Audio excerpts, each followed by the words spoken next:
한국 사회에서 성공하려면 7개의 쌍기역이 필요하다라는 글을 본 적이 있습니다.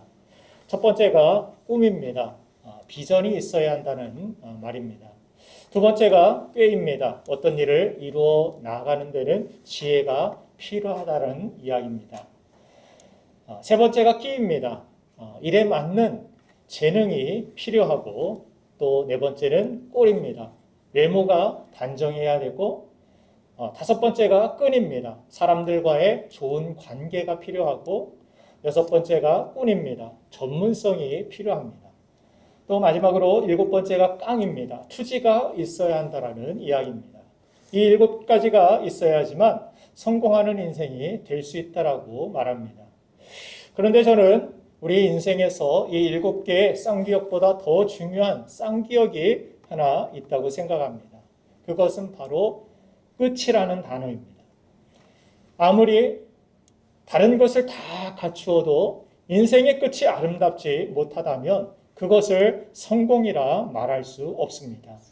왜냐하면 어떤 일이든지 마지막이 어떻게 장식되느냐에 따라서 성공과 실패가 가늠되기 때문입니다.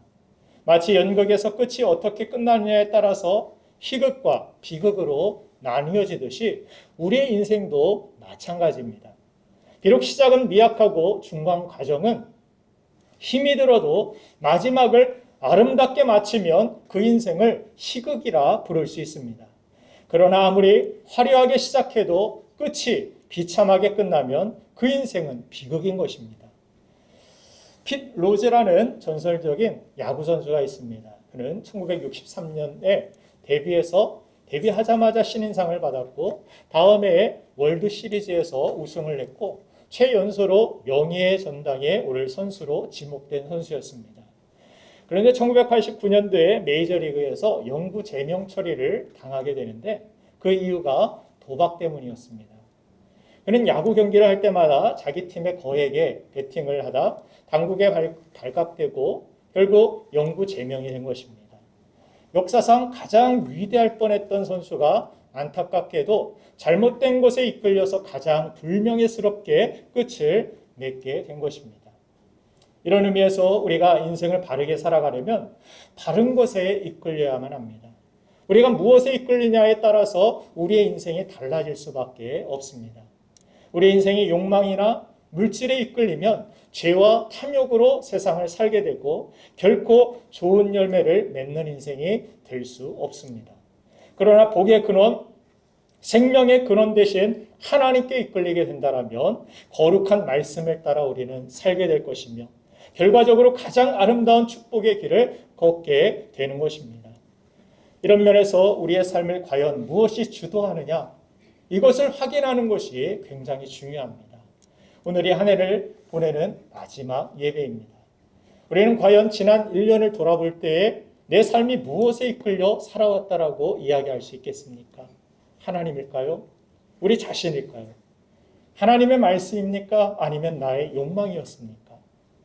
하나님이 주도하는 삶을 살아갈 때 우리의 인생의 시작도 마지막도 아름답게 맺어질 수 있습니다. 왜냐하면 알파요 오메가이신 하나님이 우리의 인생의 시작자가 되시며 동시에 결론자가 되시기 때문입니다. 오늘 올해의 마지막 밤과 새해 첫날을 하나님께 예배로 영광 돌리는 여러분의 삶을 아름답게 하나님께서 세우시고 또 처음보다 끝이 더 좋은 복된 삶이 되게 하실 줄로 주님의 이름으로 간절히 축원합니다. 자, 그러면 어떻게 해야 여러분과 제가 하나님이 이끄시는 삶을 선택함으로써 우리의 마지막을 아름답게 마칠 수 있는지, 어떻게 해야 하나님이 주도하시는 삶이 되어서 우리의 마지막이 아름다운 성공된 삶을 살아갈 수 있는지 사울의 삶을 통하여서 우리 인생의 끝을 아름답게 만드는 비결 3가지를 배우고자 합니다. 첫 번째로 인생의 끝을 아름답게 장식하려면 하나님을 존중해야 합니다. 오늘 우리가 같이 읽은 본문 말씀은 이스라엘의 초대 왕이었던 사울의 최후를 다루고 있습니다. 사울의 출발은 굉장히 좋았습니다. 사무엘 선지자에게 기름 부음을 받고 백성들의 환호 가운데서 왕으로서 등극합니다. 더구나 하나님의 감동을 받은 유력자들이 그의 팀으로 합류함으로써 그의 왕권은 견고히 세워져 갑니다. 암몬과의 전쟁에서 그는 승리하였고 블레셋과 아말렉 족속들을 차례로 무찌르면서 이스라엘을 굳건히 세워갔습니다. 이와 같이 유능했고 공로도 많이 세운 초대 왕이었는데 오늘 본문에 보시면 그의 마지막은 비참할 정도로 처참하게 끝을 맺는 것을 우리는 확인하게 됩니다. 오늘 본 말씀 사무엘상 31장 1절부터 3절 말씀을 보시면 사울 왕의 마지막 전투가 길보아 산에서 벌어졌는데 이스라엘 군대가 여기에서 전멸을 당합니다. 그리고 2절 말씀을 보면 그의 세 아들이 전사를 합니다. 또 3절을 보시면 사울 본인도 화살을 맞고 중상을 입고 적에게 끌려가서 이방인에게 수치를 당하느니 칼 앞에 엎드려 자결을 하게 됩니다. 그런데 여기서 그치지 않고 블레셋 사람들이 사울의 목을 베고 그의 시체를 성벽에 못으로 박아서 전시를 합니다. 그래서 정말 처참하게 수모를 당하는 사울 왕의 끝을 성경은 낱낱이 기록하고 있습니다. 이처럼 비참한 최후가 어떻게 그에게 주어진 것입니까? 사울이 권세가 없고 능력이 없어서가 아닙니다. 그의 시작이 화려하지 않아서가 아닙니다. 하나님이 주도하심으로 그는 왕이 되었지만 도중에 그는 자신이 주도하는 인생으로 변질되었기 때문입니다. 자신의 자리를 자기 힘으로 지키고 자신의 욕망을 채우고자 하나님이 기뻐하시는 뜻을 선택하기보다 자신의 욕망을 위한 선택을 했습니다. 그의 선택에는 하나님을 존중하는 선택이 없었다라는 것입니다. 이것이 쌓이고 쌓인 결과 마지막에 비참한 인생을 살게 되었다라는 것을 성경에 기록하여서 우리에게 보여주는 것입니다. 너희는 이와 같은 길을 걸어서는 안 된다. 혹시나 이와 같은 길을 걷고 있다라면 돌이켜야 된다. 사무엘서를 보면은 사울이 하나님을 무시한 예들이 여러 차례 등장하는데 사무엘상 19장 9절을 보면은 블레셋과 믹마스에서 전투할 때 사울이 자기 손으로 번제를 드리는 그런 모습을 봅니다. 그리고 다윗을 그가 미치광이처럼 자신의 왕권을 지키기 위한 욕망으로 죽이려고 그를 쫓는 모습들이 성경에 기록되고 있습니다. 하나님이 세우신 어떤 질서와 또 하나님께서 나에게 부여하여 주신 하나님의 축복과 은혜를 망각한 채 자신의 힘으로 하나님의 뜻과는 상관없는 그러한 일들의 모든 에너지를 또 그의 선택을 하는 모습들을 성경은 보여줍니다. 사무엘상 15장 5절을 보면 사울이 아말렉과 싸워서 승리한 후에 길갈에 또한 자신의 기념비를 세우는 모습을 성경은 비추어주고 있습니다. 또 전쟁의 승리가 하나님 때문이었는데 마땅히 하나님 앞에 영광을 돌려야 되지만 그는 자신을 높이기 위하여서 하나님을 무시한 행동을 한 것입니다. 사람들이 나를 더 인정해 주기를 바라는 그러한 욕망 가운데 그는 이 모든 전쟁의 승리가 나 때문이었다라고 자신의 기념비를 그곳에 세워놓은 것입니다. 사무엘상 15장 22절부터 23절까지의 내용을 보면 하나님이 사무엘을 버리신 결정적인 그러한 이유가 기록되어 있는데 어떤 이유가 나옵니까? 아말렉과의 그러한 전쟁에 나가기 전에 하나님은 어떤 전리품도 남겨오지 말고 다 진멸하고 버리고 오라고 분부를 내리셨습니다. 양과 소떼들을 그들이 사울왕이 남겨가지고 돌아옴으로 인하여서 사무엘이 순종이 제사보다 낫다라는 여러분들이 잘 아는 그런 말씀이 여기에서 등장합니다. 아무리 아까워도 아무리 그것이 실용적이고 너의 재산에 내 삶에 도움이 될 것 같아도 그게 말씀이 아니면 하나님이 그것을 버리라고 했으면 버리는 것, 순종이 제사보다 나은 것이다. 그것 가지고 네 살림이 더 나아지는 것도 아니고 그것 가지고 너의 백성이 더 강하게 살 수 있는 것도 더 풍요롭게 살 수 있는 것도 아니다. 너 왜 이런 일들, 이런 선택을 하게 되었느냐? 이렇게 책망하고 있는 것입니다. 그래서 나오는 말씀이 23절에는 왕이 하나님의 말씀을 버렸기 때문에 하나님께서 왕을 버려서 왕이 되지 못하게 하셨나이다. 하나님이 주신 축복들을 하나님께서 다시 거두어 가신다라는 그런 말씀을 하고 계신 것입니다. 더 이상 왕으로서의 그러한 위치를 그가 지키지 못할 것을 예언한 것입니다. 우리 인생도 마찬가지입니다. 사울처럼 인생의 주인이신 하나님의 주권을 우리가 무시한 채 내 마음대로 살면서 우리의 인생의 끝이 좋을 것을 기대할 수는 없습니다. 지난번에도 말씀을 드렸듯이 폭식을 하면서 다이어트를 기대하는 사람, 얼마나 어리석은 사람입니까? 과속을 하면서 안전하고자 하는 그러한 사람, 얼마나 어리석은 사람이겠습니까?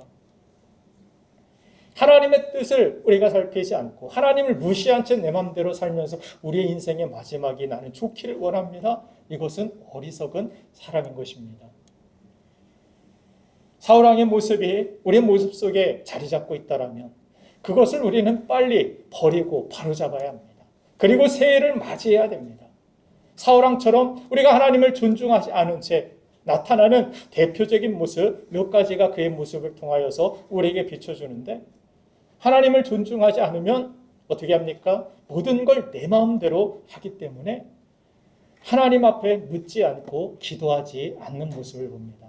사울왕은 기도하지 않습니다. 다윗은 그러나 하나님 앞에 묻고 또 묻고, 여기에 올라가야 됩니까? 이 전쟁을 해야 됩니까? 어떻게 해야 됩니까? 또 책망을 받으면 하나님 앞에 회개하고 기도하고 자복하며 하나님 앞에 엎드리고, 그의 삶의 모든 자리에서 잘했든 잘못했든 무엇을 계획을 세우든 무엇을 선택하든 하나님의 뜻이 무엇인지를 우선순위로 여기고 하나님을 존중하는 기도의 삶이 있었습니다.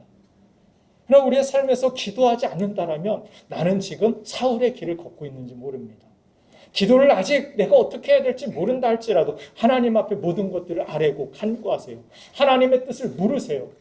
하나님이 기뻐하시는 뜻이 무엇입니까? 그것이 신앙생활이죠. 내 마음대로 살길 원하는데 우리가 신앙생활을 왜 합니까?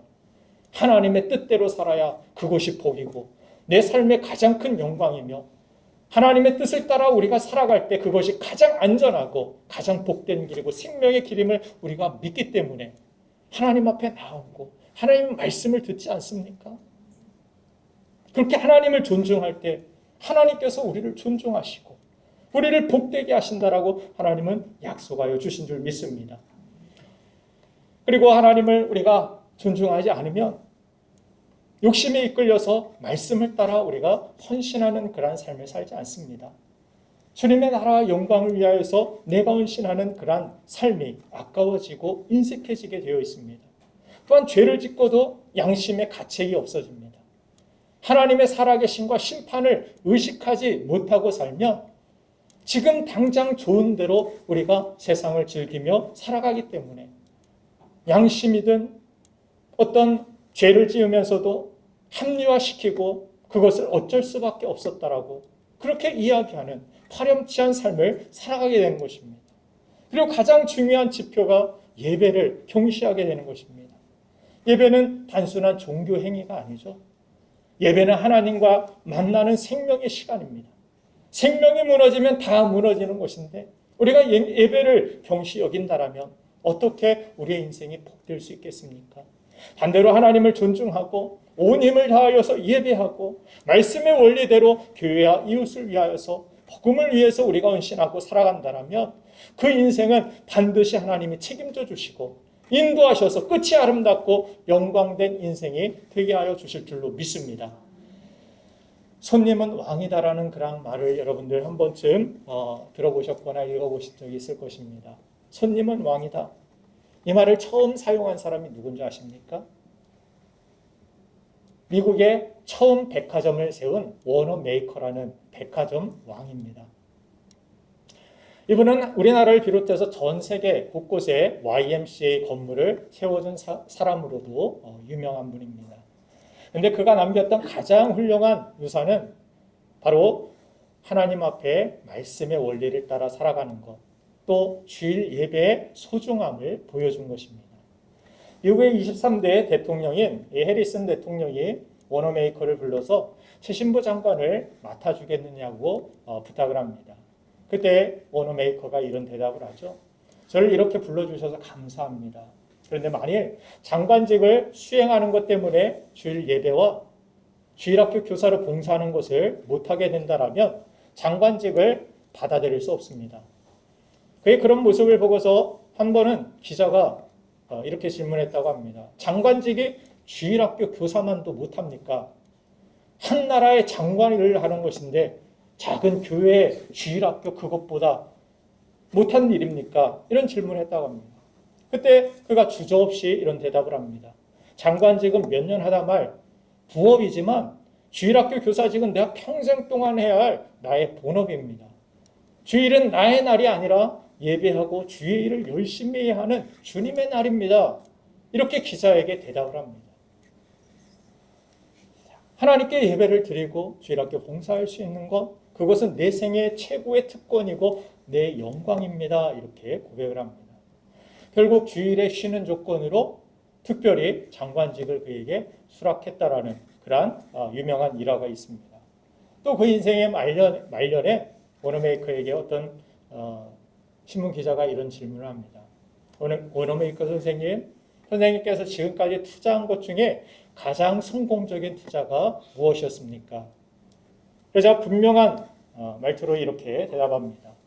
내 재산은 건물과 땅만 해도 대략 25조 원이 넘습니다. 놀라지도 않죠, 여러분들. 감각이 느껴지지가 않죠. 그냥 숫자입니다. 이 정도의 재산이 되면 땅 재산 그것만 해도 그냥 25조 원. 증권이고 그 이상이면 2배 이상 그렇게 되겠죠.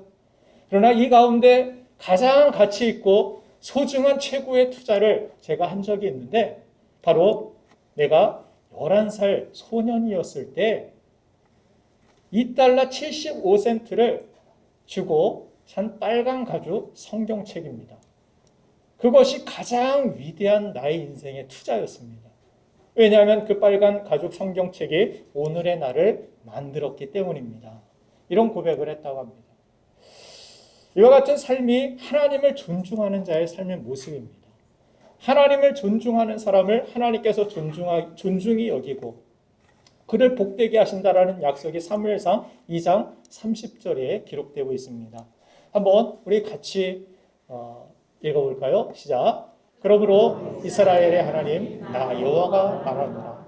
내가 전에 내 집과 내 조상의 집이 내 앞에 영원히 행하리라 하였으나 이제 나 여호와가 말하노니 결단코 그렇지. 나를 존중히 여기는 자를 내가 존중히 여기고 나를 멸시하는 자를 내가 경멸하리라. 아멘. 하나님은 돌부처 같은 그런 만들어낸 돌이 아닙니다. 하나님은 인격을 가지신 하나님은 우리와 같은 감정을 가지신 분입니다. 그래서 우리가 내가 어떻게 하나님을 대하느냐 따라서 하나님께서의 반응도 달라집니다. 그렇죠? 여러분들은 하나님을 무시하는 삶 아니면 하나님을 존중하는 삶 나는 어떤 삶을 살아왔고 또 새해에는 어떻게 우리가 살아가야 되는지 사울왕의 모습을 통하여서 우리는 우리 자신의 모습을 거울에 비추어 보듯이 비추어 봐야 됩니다. 하나님을 존중히 여기고 살면 그 인생을 하나님은 반드시 책임져 주시지만 그러나 하나님을 존중하지 않고 내 마음대로 살아가게 된다면 하나님도 그 인생을 책임져 줄 수 없다라는 말씀입니다. 이런 의미에서 우리의 인생의 마지막에 축복으로 끝나길 원한다면 하나님을 존중하며 사시기 바랍니다. 사랑하는 여러분들, 다가오는 새해에는 여러분 모두가 하나님을 더욱 존중하는 삶을 살길 원합니다. 말씀대로 살기를 결단하시고 예배 드리는데 온 힘을 쓰시고 그리고 하나님을 존중하는 그러한 삶을 우리가 살아갈 때 그렇게 살아갈 때 하나님은 여러분들을 방치하지 아니하시고 우리의 인생을 세워주시고 우리의 인생의 마지막을 가장 아름답게 만들어 주실 줄로 믿습니다. 두 번째로 우리의 인생의 끝을 아름답게 만들려면 올바른 것을 심어야 합니다. 인생의 마지막 열매는 결국 일평생 내가 무엇에 투자를 했느냐 무엇을 심었느냐에 달려 있습니다. 사울은 자신이 가진 모든 것을 어디에 사용했습니까? 사무엘상 18장 29절 말씀과 같이 다윗을 대적하는 때에 모든 것들을 사용했다라고 성경은 말씀합니다. 자신이 가지고 있는 모든 힘과 능력을 다윗 대적하는데, 다윗 죽이는데 사용했다. 심지어 높지역에 살고 있는 다윗을 도운 제사장 85명까지 도액이라는 부하를 시켜서 쳐 죽이게 됩니다. 하나님의 제사장까지도 죽이라는 명령을 내리게 됩니다. 하나님이 세우신 왕인데 하나님의 말씀을 전하는 제사장들을 쳐서 죽이는 그러한 흉악한 짓까지 벌인 사람이 사울 왕이었습니다. 평생 분노와 열등감으로 그가 살았기 때문에 결코 아름다운 열매를 맺을 수가 없었던 것입니다. 우리의 인생의 끝이 아름다운 열매를 맺으려면 평소에 아름다운 것을 심어야 합니다. 우리 안에 사랑을 심고 용서를 심고 하나님이 기뻐하시는 것들을 많이 심어야 합니다. 갈라디아서 6장 7절부터 8절까지의 말씀을 보니까 스스로 속이지 말라 하나님은 업신여김을 받지 아니하나니 사람이 무엇으로 심든지 그대로 거두리라. 자기 육체를 위하여 심는 자는 육체로부터 썩어질 것을 거두고 성령을 위하여 심는 자는 성령으로부터 영생을 거두리라. 무엇을 심느냐에 따라서 결과가 나온다라는 것입니다. 무엇을 입력했느냐, 출력값이 반드시 드러나게 된다라는 것입니다. 지난 1년 동안 우리의 삶은 무엇인가를 심는 과정이었다라고 할 수 있습니다. 혹시라도 우리가 더러운 것을 심었다라면 이제라도 우리는 중단할 수 있어야 합니다. 지금이라도 성령을 위해서 심는 저와 여러분들 되기를 간절히 바랍니다.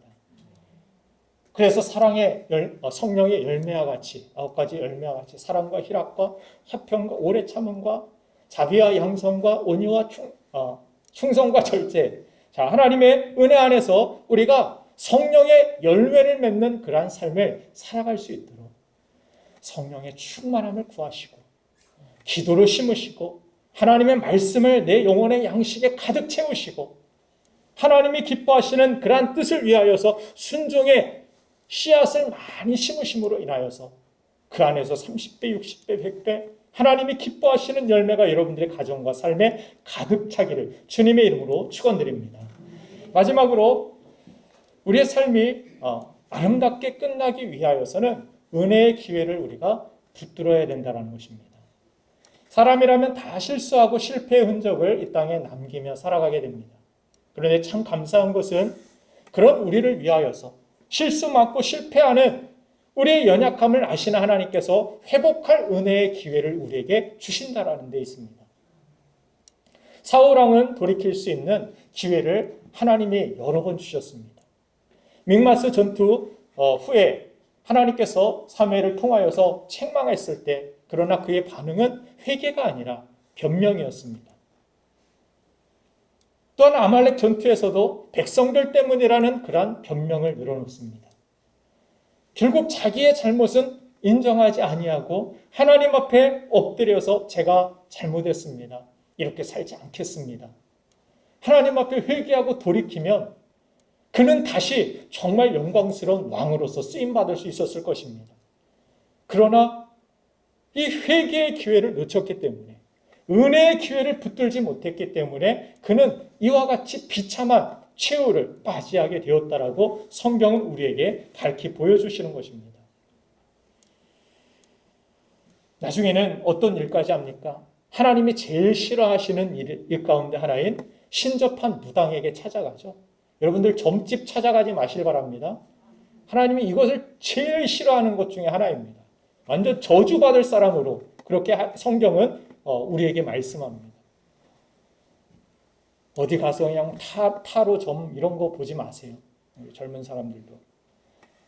하나님이 제일 싫어하시는 이 신접한 무당에게 찾아가가지고 뭘 합니까? 사무엘의 영을 불러달라고 그렇게 요청하는 모습이 성경에 기록되고 있습니다. 그래서 회개의 기회가 여러 차례 있음에도 불구하고 계속해서 죄만 짓고 계속해서 회피만 하다가 결국에는 끝이 비참한 인생을 살게 된 것입니다. 우리는 다윗은 골리앗을 이겼고 또 착하게 살았기 때문에 하나님이 그를 크게 사용하셨을 것이라고 생각하지만 그렇지가 않습니다. 어떻게 보면 죄질로 따진다라면 다윗의 죄가 더 악할 수 있습니다.